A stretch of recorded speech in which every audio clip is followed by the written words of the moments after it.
My ex and I split 5 years ago now. We had a daughter who is 16, a son who is 13, and a daughter who is 5.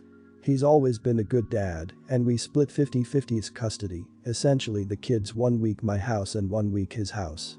After my divorce, I reconnected with a high school boyfriend and fell head over heels in love again.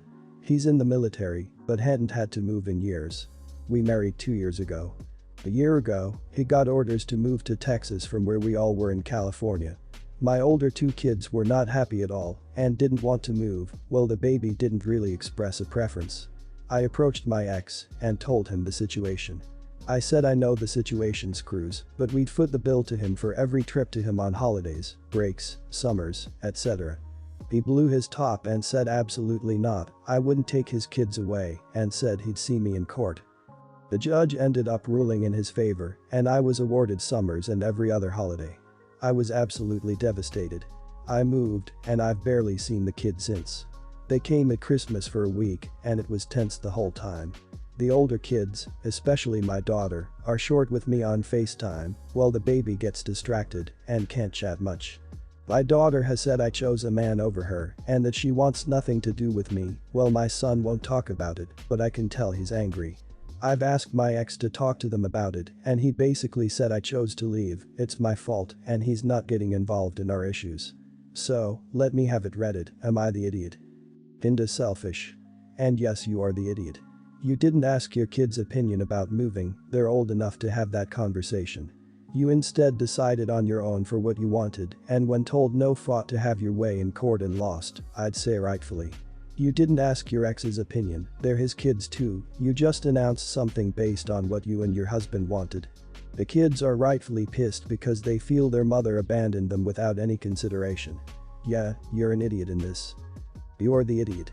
I'm a divorced mom of 3 with week on week off.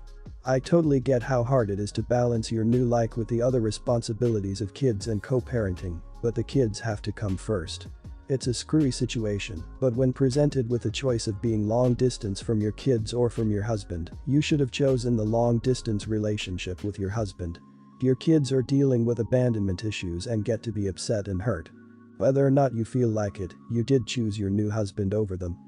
On one hand, the kids made the choice themselves that they didn't want to move anyway. And you shouldn't have to put your life on hold. On the other hand, especially because one is just a baby, they're your kids and you abandoned them. Why couldn't you stay put and have your husband visit you when he could? I think if all your kids were teenagers it would be different, but they're not. You're missing out on so much of their lives, especially your youngest who you will probably have little to no attachment to now. Just to be clear, this post isn't about whether I'm an idiot for disliking children, it is about whether I'm an idiot for refusing to try therapy. From the start, I made it clear to my fiancé I did not want children. I have made this clear with every person I have dated. He did not have any issues with it whatsoever and said he liked pros of a child-free life. Our relationship was going great and last week, a couple of months before our wedding, he announced he would actually love to have children. He said he realized this from having our dog, who I admit we spoil like a child. This shocked and to be honest devastated me, because my perception of him was very much based on someone who shared my desire to have a child-free life, which is extremely important to me. I told him despite the fact I loved our dog, dogs are very different from children. He insisted that, because I treated our dog so well I would be a great mother. He then asked that I try therapy to fix my child-hating problem. He believed that my traumatic childhood has caused me to hate children because wanting children is a natural desire. I will not deny that this might be the truth, but I have no desire to fix my issue. My best friend said I'm being selfish because therapy can't hurt, and I probably do have a lot of unresolved childhood issues, abandonment from parents, and many other problems. A part of me is considering it, but deep inside I really don't want to. Am I the idiot? Not the idiot, but you realize that your relationship is doomed. It's unsustainable when one party wants kids and the other adamantly refuses. You're not wrong for not wanting to change, nor if you don't want to go to therapy for it. But do not get married to your boyfriend, having any illusions you're going to change your mind. It's untenable for one part to want something this big and the other to not. So if you really don't want to, don't do it. But let him go find someone willing to have a family and do it quickly and as painlessly as possible. Not the idiot. You made your explicit wishes clear well before getting married. And if your husband thinks a child is that similar to having a dog, he's out of his mind. Dogs don't require you to watch them every second. Dogs don't scream. Dogs don't kill your nights the first 6 months. Dogs don't need different types of food, endless clothes, ongoing expenditures, etc. Your husband is the idiot here. This is a fundamental part of you, and he knew that, but now wants to change that. No one who doesn't want to be a parent should have to be. That's how you get crepey parents. Not the idiot. You were clear from the beginning about not wanting kids. He's trying to make you something that you aren't. That being said, if you do have issues regarding your childhood, therapy can help. But don't go because you want to fix the child hating. Go because you want to fix yourself. Your fiancé needs to be honest with himself about what he wants. If he really wants kids, he has to understand that you aren't a person to give them to him. Because you were honest with him, and any differing expectations are on him. Me and my sister are 17 and 15, respectively.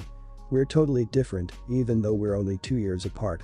I'm an honors student, and she's an athlete who struggles to scrape up a C in half her classes. It's never bothered her before this school year, but this year she was a freshman, so we were both in the same high school, and she's suddenly gotten super self-conscious about her grades.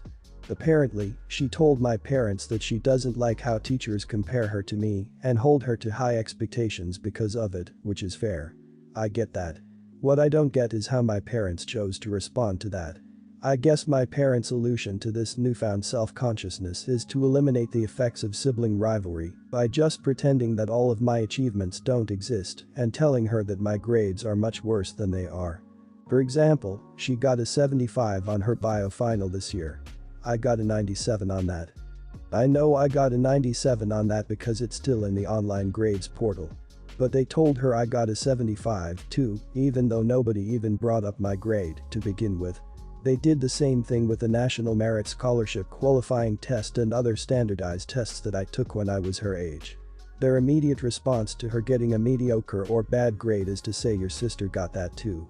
They've also started talking non-stop about how the system is wrong and how to honor societies and good grades don't mean anything and how it's all favoritism and nepotism, which I hate. I worked hard to qualify for the honor societies I'm in, and I didn't get in because of favoritism.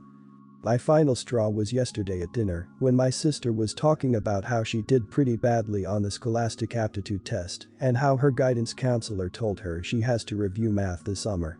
My parents immediately started with the system is broken, you don't fit in their little boxes, you're special, and nobody understands how you learn stuff. But then my mom said that I also did really badly on my Scholastic Aptitude test, which is just not true. I said as much, and then we got in an argument about it. Long story short, my parents accused me of trying to destroy my sister's self-confidence and told me to just go along with it next time. That bothers me. I don't know why, because it's not like my parents are telling anyone else that I did badly, they're just pretending that I'm a C student like my sister to make her feel better. At the same time, though, it feels kind of crappy to not have any of my achievements acknowledged because they'd make my sister feel bad. And what's worse is that my sister's shortcomings are entirely her fault. She refuses to study, wouldn't attend review sessions or cram jam, and won't accept any help, even though I've tried. I gave her a review book and she just threw it away because it was boring. She's incredibly irresponsible, and instead of addressing that issue my parents just lie to her about my grades so she won't get upset. Am I the idiot for wanting this to stop? Absolutely not the idiot. How about your parents try to bring up your sister's confidence by pointing out her own self-worth or perhaps encouraging her to do better in school instead of just bringing everyone else down to her level?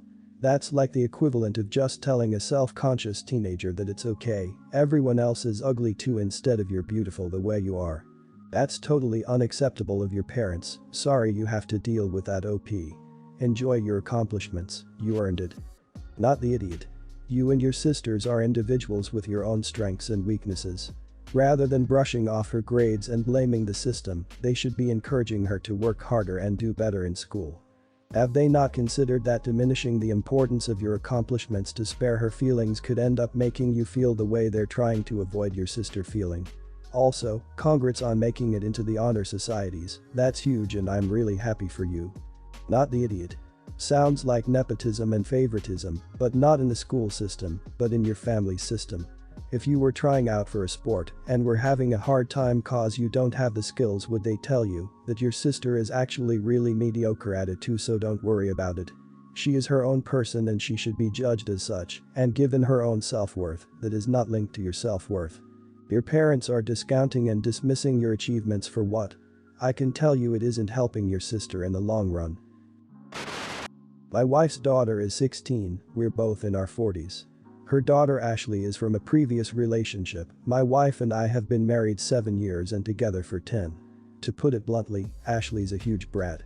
She always has this horrible attitude, never does the minimal chores we assign her, make sure her room or bathroom is cleaned and wash the dishes, that's it. She's always partying, coming home at 4 in the morning, and always bringing home different dudes to spend the night. I don't really have any parental authority over Ashley at the request of my wife, because her father's still in the picture, but I'm just sick of the way she treats and raises her child. She just brushes off her delinquency with she's just a kid. I'm not against kids having fun, but come on, why is there a stranger at my house at 2 in the morning? She thinks because she's almost an adult, that gives her a free ride to do whatever she wants, never mind the fact that she's just finished her sophomore year in high school. Her mother thinks, as long as she's safe and responsible, we should just let her find herself. Well, I think she needs to step up and be a parent. Enforce rules, give punishments, and actually raise her child besides letting her act like a freaking delinquent. We've had multiple talks about it, and it always ends with you don't get to tell me how to raise my child. And while that's true, I want kids and we were actively trying for a baby. But my thought process is like, if this is the way you're going to raise your child, what's stopping you to raise our future children like this?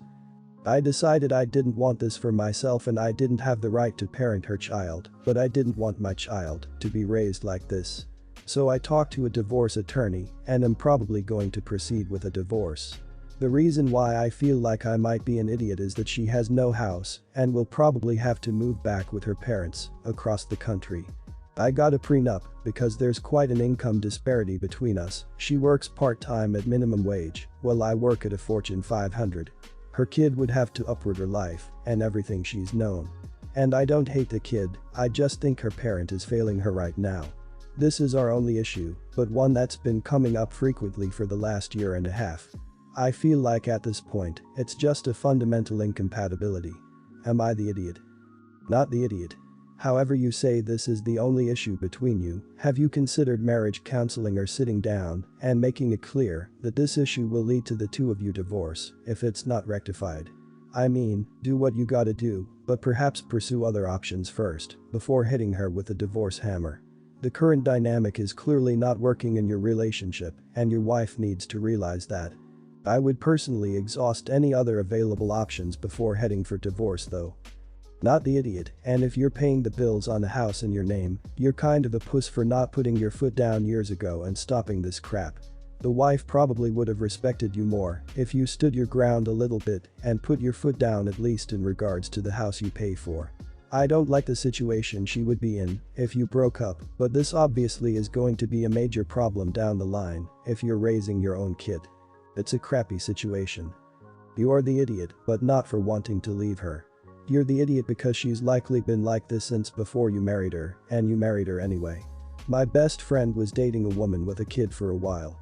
Before she moved forward with a relationship, she had serious conversations about how her girlfriend was raising her child and if my friend would be involved at all in parenting.